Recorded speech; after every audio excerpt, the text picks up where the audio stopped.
Top 8 Most Amazing Sculptures in the World. I bet you've noticed that almost every city has its own creative sculptures or statues, usually tucked along streets or city squares. Some of them are pretty ordinary, but others. Other famous sculptures can be extremely eye-catching and conversation-provoking. The oldest known statuette, named Venus of Whole Fells, dates back to around 33,000–38,000 BCE, and since then the sculpture art has changed in many ways. If this form of art was used to depict the surrounding world at first, then quickly it became a way to worship gods, and later, as it turned to classical art era, to commemorate famous people. Now, modern sculptures might represent an idea and not an object or a living being at all, take odd shapes, and be made from absolutely any material imaginable. To save you some trips across the world, Bored Panda has put together a list of the most creative sculptures and famous statues found throughout the globe. Some are old, some are modern art pieces, but they're all super creative and awe-inspiring. Take a look in this video and don't forget to vote for your favorite works of art, either classical or created by modern sculptors. Expansion by Paige Bradley, New York, USA. From the moment we are born, the world tends to have a box already built for us to fit inside. Our umbilical cord never seems to be severed. We only find new needs to fill. If we disconnected and severed our attachments, would we shatter our confinements and expand beyond our shell? Would the world look different? Would we recognize ourselves? Are we the box that we are inside, and to be authentically uncontained, would we still be able to exist? This is the irony of containment. As long as we don't push on the walls of our surroundings, we may never know how strong we really are. Paige Bradley Expansion is the masterpiece of the American sculptor Paige Bradley. It's a very powerful sculpture, none can remain indifferent to it. Some people see a woman bleeding light when look at it, others, and that's my case, see a woman transcending, turning into light with her inner power. Expansion is definitely one of my favorite sculptures. Since the first minute I saw it, I felt a mix of feelings that I can't explain with words. I never saw it in person, but even through photos this sculpture doesn't lose its power. The story of Expansion tells us about changes and overcoming. Paige Bradley conceived this sculpture when she first moved to Manhattan. By the time it was difficult to the artists who worked with figurative arts find a place to exhibit, many of them started teaching. And Paige felt that if she wanted to stay in fine arts she needed to make contemporary art. Expansion was selected by the Royal Shakespeare Company to promote their upcoming production of Dido, Queen of Carthage, a play by Christopher Marlowe. The specific image selected was taken in London by photographer Anne Vinogradoff and will appear in all media promoting the production. Dramatic fairy sculpture Dancing with Dandelion by Robin White, UK. Robin White, a UK-based sculptor that works primarily with stainless steel wire, has mastered the creation of enchanting and dynamic fairy sculptures that seem to dance in our struggle against the wind. White is very open about the process behind his beautiful fairy creations, describing it in great detail. They involve the creation of a robust steel skeleton that is then wrapped in progressively smaller gauges of wire. The thickest forms the skeleton, the next thickest forms the muscles and body mass, and the finest wraps these muscles to form the skin. As his signature, White also buries a stone heart at each fairy's core, sometimes engraving these hearts with messages. A number of them are on display at the Trentham Gardens, but he also creates fairies for private clients. Colossus, Florence, Italy. 7 miles north of Florence rests a giant treasure from the Renaissance known as Colosso dell'Apennino, or the Apennine Colossus. The 35-foot-tall gigantic sculpture is found in Villa Demidov and was built by the 16th-century Italian sculptor Giambologna. He guards the pond in front of him and the grottos inside his belly. His beard is heavy with stalactites, and by his pose one can tell his heart is heavy with time itself. But the Colossus isn't merely a statue, it's also a building. There are chambers inside his body, and even a fireplace in his head that when lit would allow smoke to come out of his nose. One special room could hold a small orchestra to play music for people visiting the site. He used to have other neighboring bronze statues, many of which were lost or stolen. The massive brick and stone structure has stood for centuries in the same spot, weathered and worn, but still magnificent. The park that the Colossus is situated in, once built as an estate for the mistress of an Italian duke, serves as the perfect setting for the gentle giant. The Colossus suggests a bond between man and nature himself. Perhaps if Giambologna had built his Colossus in a grand piazza in Florence, it would now be considered one of the greatest masterpieces in the world, but alas, it resides off the beaten path and is little known. The masonry Colossus once had rooms, caves and inner passageways, and even a hydraulic system that connected the head of the giant to the various water sources in his body, and the fountain that poured from the fish he is squeezing. Today it has some visitors, but nowhere near the number it deserves.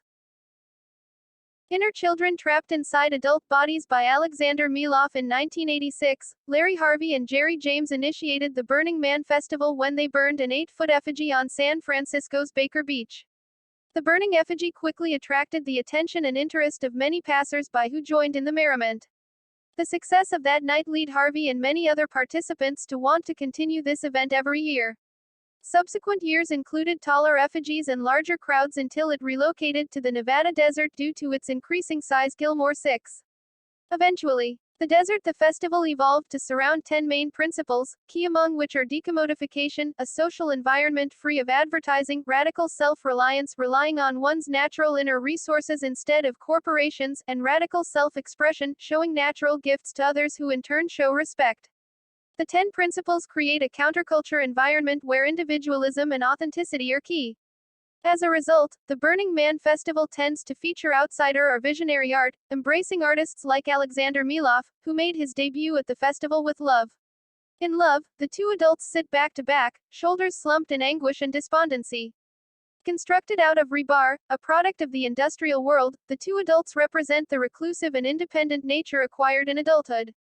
The use of a material known for its connection with cages strengthens the idea of restriction and oppression. By using a modern material, Miloff is saying that it is our current society that has created a cage for our inner selves. However, instead of the rebar cage, it is a cage of our values that have restricted our lives and burdened our spirits. Within the context of the Burning Man Festival, we can construe that the key values that confine us are independence, success, and prestige. These values combine in a way that has created a society that values independence from others at all times, and success and prestige by society's standards above one's standards. The desire for this independence contradicts our natural need for companionship in our times of distress, as symbolized by the inner children encased within the two wire-framed adults. The children are glowing and transparent, standing erect and facing one another, touching hands through the metal framework as a sign of unity. The transparency of the children illustrates how easily individualism can be influenced. The key component of the children is their glow. The illumination represents the innate purity and sincerity in every human being that society tries to cage. The Force of Nature by Lorenzo Quinn. After witnessing the destruction brought on by hurricanes in Thailand, the southern U.S. and around the world, Italian sculptor Lorenzo Quinn began creating a series of sculptures titled, Force of Nature. Made from bronze, stainless steel and aluminum, the sculptures, full of life and energy, depict Mother Nature hurtling planet Earth around in circles. The powerful and furious image is meant to remind us of the power of nature and what Quinn describes as our false sense of security towards it. After having seen the ravaged coast of Thailand and the hurricane that affected the southern states, I decided to create a sculpture dedicated to Mother Nature, explains Quinn. At any moment in time, nature's wrath could be awakened, bringing with it sudden destruction. The sculptures, which have been installed all around the world, remind us of this fact. And for Quinn, they also harken back to something more ancient and primitive. This would be reminiscent of the early statues made as peace offerings to the gods in the hope of quenching their anger. Mustangs by Robert Glenn, Las Colinas, Texas, USA. The Mustangs of Las Colinas is a breathtakingly realistic bronze sculpture of 9 wild Mustangs galloping across a stream. Tourists from around the world come to view the impressive, larger-than-life depiction that serves as the centerpiece of Williams Square, a stark, pink granite plaza in the Las Colinas urban center. This is a must-see for visitors and residents alike. History. During the late 1960s and early 1970s, Dallas businessman Ben H. Carpenter undertook the task of converting his family ranch into a world-class residential and business development called Las Colinas. To reflect the state's natural, untamed past, Carpenter commissioned a larger-than-life sculpture of a group of wild Mustangs running across a stream. He planned to display the work in the center of a large, pink granite plaza, where it would serve as the focal point of the new development. In 1976, Carpenter approached African wildlife artist Robert Glenn to bring his vision to reality. Glenn spent a year researching and studying the history of the Mustangs to better understand his subject. He discovered that Mustangs in the United States today showed elements of crossbreeding, but in southern Spain he found a line of horse with the same pure bloodlines as the horses that the Spanish brought to America centuries ago. He used these horses as the models for his sculpture. Working from his studio in Nairobi, Kenya, Glenn made small-scale models of Mustangs in various poses to help him work out the design of the sculpture. He then made half-life-sized models of the horses. For the next step in the process, Glenn made fiberglass molds of these models and shipped them to a foundry in England. The foundry used the molds for scaling and measurement in creating 1.5 times life-size foam models. The artist then added layers of plasticine to the surface of the foam models to sculpt the fine details of the Mustangs' bodies. He coated the soft plasticine with layers of resin to harden it so it could withstand the rigors of the mold-making process. After an elaborate course of creating positive and negative molds, the foundry completed the bronze casting in November 1981. Black Ghost, Klaipėda, Lithuania. Klaipėda is a quaint seaside town in Lithuania and the country's third-largest city. Visitors flock here to enjoy its historical architecture dating back to the 13th century, maritime museum, and annual festivals. But it may be most known for a weird statue emerging from the water, the Black Ghost.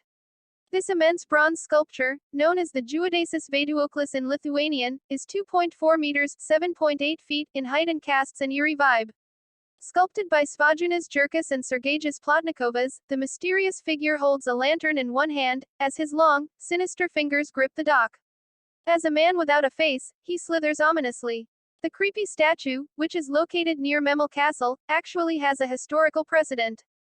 Klaipėda, which was founded by Teutonic kings as early as the 7th century, was saved from impending famine by a mysterious ghost. The Caring Hand, Glarus, Switzerland. In Glarus, Switzerland, within a sliver of park land, between a railroad track and a street, is a sculpture that brings home a simple, but profound point about the role that humans can take in nurturing the natural world around them.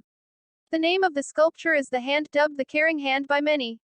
It is about 5 feet tall and was cast in concrete by Eva Ortley and Beat Huber in 2004 as part of an exhibition of three-dimensional works in urban space.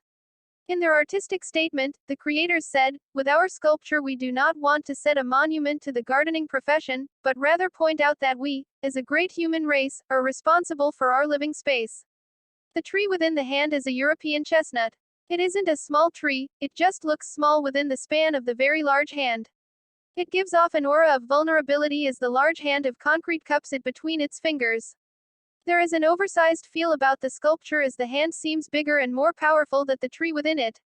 I cannot help feeling that the tree is vulnerable within that hand. Thank you for watching.